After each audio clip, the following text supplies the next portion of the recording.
River Star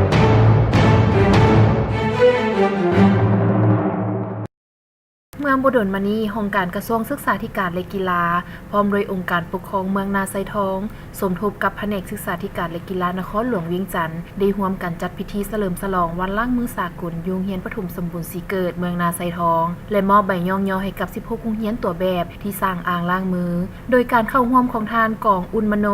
รองเจ้าเมืองนาไซทองทานเจนปีเตอร์ลุดเกนแฮมเอกอัครราชทูตเยอรมันประจำลาวมีผู้ต่างหน้าจากกระทรวงศึกษาธิการและกีฬาครูอาจารย์พร้อมด้วยนักเรียน100 กว่าคนเข้าร่วมการจัดงานในครั้งนี้ก็เพื่อสอนให้น้องๆนักเรียนทั้งหลายรู้จักวิธีรักษาสุขภาพด้วยการล้างมือทุกครั้งก่อนกินอาหารและล้างมือทุกครั้งหลังจากออกห้องน้ำเพื่อบ่ให้มีเชื้อพยาธิและส่งผลร้ายต่อสุขภาพตามมา